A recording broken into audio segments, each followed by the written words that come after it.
Well, hello once again, coming on back to Top 5 Scary. I'm Taylor, your casual crypt keeper, and boy oh boy do I have something for you. It's been a good while since I've talked about our good friends Ed and Lorraine Warren, and I never thought I'd say this, but I was starting to miss them. Ed and Lorraine Warren had a storied career in their 30 years of demonology, and who knows how much is out there that they saw that we might never see. Now, they wrote down and they recorded everything, and they shared a whole lot of it, but there's a whole lot of it too they prefer we didn't know about. This is the top 5 real demonic footage that Ed and Lorraine Warren hid from us. Are you looking forward for another Conjuring movie if they ever make one? I feel like it's about time for another Conjuring. They're making a new Insidious, so let me know down below if you'd like to see a new Conjuring movie. Now let's get into it. Number 5, Annabelle. Well, it just would not be the Warrens without Annabelle. She's easily the most famous thing in their collection, and let's be real, she's probably one of the most famous dolls on the planet. You know, Barbie, Annabelle. Do you ever wonder if they ever thank her for all the good publicity she's given them? By now, I'm sure if you're watching this video, you know the story of Annabelle, the haunted doll that they kept captive, but I'll run it by you again in case you don't. It was given to a nursing student as a gift from her mother, and within days, things started getting scary. Notes would appear around the house scrawled in red liquid that read out terrifying messages like, "Help me." Allegedly lunged at the girl's boyfriend one night, and well, after a doll comes alive and lunges at you, you call some help. And then Ed and Lorraine were called in to exorcise the demon inside Annabelle. In the end, they keep her locked up very tight, surrounded by rosaries and holy water to ensure the demon inside can't harm anyone anymore, and they keep her locked up except when they wheel her out for publicity events and take her to conventions. While Annabelle has enjoyed quite the career as a movie star, the real Annabelle is locked away to keep the evil dormant. In this footage, we're treated to some up-close and personal glamour shots of Annabelle in the flesh, or stuffing, I guess, locked tight in her cage. The footage comes from Tony Spera, the son-in-law of Ed and Lorraine Warren, who's gonna get mentioned a whole heck of a lot in this video. He takes us on a brief tour of the museum, getting a real up close to it. Even through a YouTube screen, you can feel some evil radiating off this doll. Now sadly, if you're a big Warren superfan and you want to go check out the museum, unfortunately it's closed right now, but they are hoping to reopen it. So one day Annabelle can get back to scaring her fans in person like she always has. When I said before that they take her out to conventions, that wasn't just me being snarky, it's real. She just recently was at the Warrens Paracon, the convention dedicated to supernatural hunters of the paranormal. You can line up, take a photo with Annabelle. I'm not sure if I'd take a selfie with her though. I don't know. It might look good on a Tinder profile, maybe? I'm not sure. And if you're looking for way more Ed and Lorraine content, true tales of terror, fake fibs of frauds, cryptids, ghosts, ghouls, goblins, aliens, pretty much anything scary under the sun and above it, well, you already know Top 5 Scary is the place for that. Make sure you stay subscribed. Please ring that little bell to the side so you get all of our videos when they upload. But do that at the end of this video, okay? Because I got 4 more pieces of Ed and Lorraine footage coming up for you right now, baby. Number 4, the museum tour. Now, if you wanted to go to the world's foremost collection of haunted relics and cursed objects, there's probably no storeroom full of curses more than the legendary collection of the Warrens' Haunted Museum of Souvenirs. Now, like I said just a second ago, the museum is currently closed as of the writing of this video, but they are trying to reopen soon.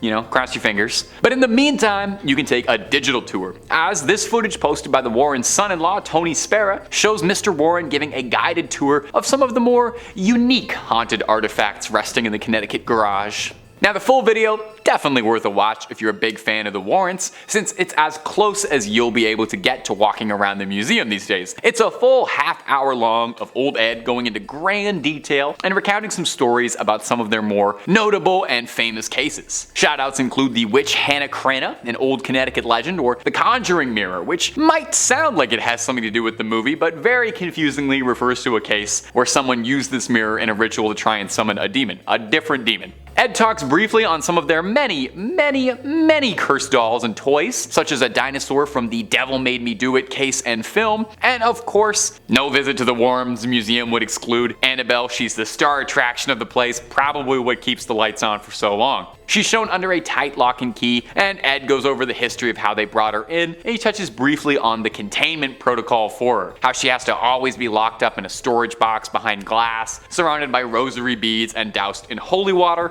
in an effort to keep the vile spirits tucked away. A small question: if a spirit is so powerful and malevolent that it's got this unspeakable ancient evil that attacks humans, wouldn't it be stronger than a pane of glass? Wouldn't it be stronger than a thin little thing of glass? I guess it's it's a doll, but I didn't think the solution to ultimate evil was to just put like a fence around it. That's what you do when like a dog is getting into stuff that you don't want them to get into. You just fence them out a bit in the backyard. Dogs, haunted dolls. Okay. Number 3, the Shadow Doll. And coming in at the number 3 spot for today is going to be this footage of the Shadow Doll. When you first enter the Warrens' Haunted Museum, be it digitally or physically, one of the first things you'll see is this frightening little doll, affectionately dubbed the Shadow Doll. The Shadow Doll, that's fun to say. It's made of bird feathers and real human teeth. Lovely, those are some of my favorite ingredients. Now, it's currently owned by Tony Spera. He offers a bit of insight into the doll's history, saying it was originally acquired at an antique shop where it was sold with the owners of the shop completely oblivious to the doll's cursed energy. I don't buy that at all. What do you mean oblivious to the doll's cursed energy? Somebody came to you and sold you a doll made of bird feathers and human teeth, and your first instinct wasn't to douse the thing in holy water and kerosene for good measure? I know pawn shops ain't exactly the classiest place around, but you gotta have some standards, right? You gotta be able to recognize evil. There are very few dolls with human teeth that aren't evil. Spera claims the doll has an insidious curse inside it. Oh, wait, no, sorry, the Warrens weren't insidious. Anyway, the curse says that if you take a photograph of the doll, and when it develops, you write a curse that you'd like to inflict and then send it to your victim. The person who then opens the envelope and sees the photo of the doll will invite the curse into your home. The doll is also capable of some dream magic like Freddy Krueger and can even stop your heart while you're asleep if Mr. Warren is to be believed. And I know what you might be thinking. Did you just curse all of us by showing us this footage and pictures of the doll? No, of course not. I toss a salt circle around the camera before I film anything just to make sure no residual curses pass through the internet. I will say though, I have heard some pretty credible rumors that you're more susceptible to be cursed if you don't like, comment, and subscribe after watching a video, so I honestly would say on the safe side of things, you should do that. And on another side note, having done a lot of research on the pair of these two, I cannot stress how many haunted dolls and toys these people had. They had like the world's scariest Toys R Us in their backyard. Number 2, Scotland City under the city. Now, the Warrens' investigations didn't just take them on cross-country road trips in the United States. The Warrens visited a ghost in almost every state they claim, and then some. The Warrens' quest saw them traveling all over the globe in an effort to uncover truth and combat evil wherever it was found. In this recently uncovered footage, we can see a unique perspective from Lorraine digging underground in the secret vaults beneath Edinburgh. Under the ground is a series of large, cavernous vaults that were once used as a storage space for merchants, but when abandoned became home to Edinburgh's poorest,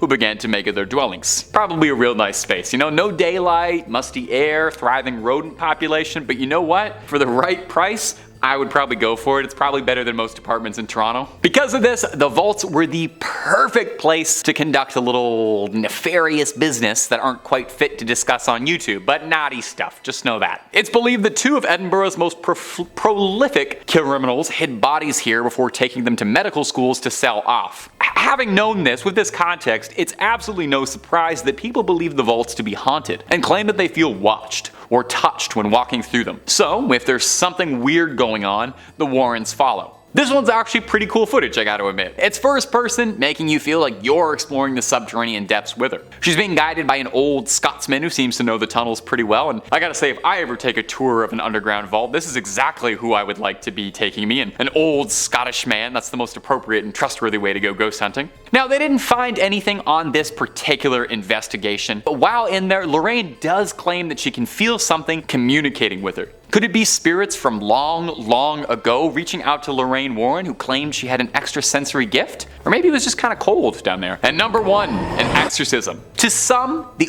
ultimate dream would be getting to ride up in the front seat with Warrens on one of their cases, getting to experience the paranormal firsthand under the tutelage of those who claim to have battled it their whole lives. It would be like if Obi-Wan Kenobi asked you if you want to go on an adventure with him. It'd be awesome. Well, hey, some people, they get to live their dreams every day. Like me, my dream was to stand in front of a camera and endlessly talk about ghosts and goblins, and it really is just the best. But a YouTuber by the name of Haley Reese got to live her dream when she met Tony Spera, the husband of Judy Warren, the daughter of the family, and Lorraine Warren, a bit before she passed away. she got blessed with a look into some never-before-seen footage of the pair of demonologists conducting fieldwork, namely an exorcism. Now, the person in the video has been blurred out to protect their safety, as, you know, it's one thing to be possessed by a demon, but doxing, whole other. We see Lorraine and Tony both fiercely conducting an exorcism, locked in spiritual warfare against a demonic force. We can hear Tony asking for the demon's name repeatedly, not because he's a friendly guy trying to make conversation, but because in order to properly drive a demon out of a host, you need to know its name. The name said, Beelzebub. Now, there is a little bit of a discrepancy whether or not Beelzebub and the devil are considered different entities, really depending on what book and depending on who you ask. Sometimes they are, sometimes they aren't. Either way, it's very bad news to have inside of you. Worst part is apparently that wasn't even the only demon inside there. It was like a clown car of demons inside one guy. Not enough room. Luckily, the pair was able to get all of the demons outside of them and banish them away. Does anyone wonder, does it leave like a weird taste in your mouth after you've had demonic possession? I feel like there's an aftertaste, you know? I definitely feel like I would need to brush my teeth afterwards, I think. And that's about all she wrote for this one, my little ghouls and my goblins. Thanks so much for watching, I appreciate it so much. Creep on creeping on, and I'll see you in the next one, okay? Take it easy.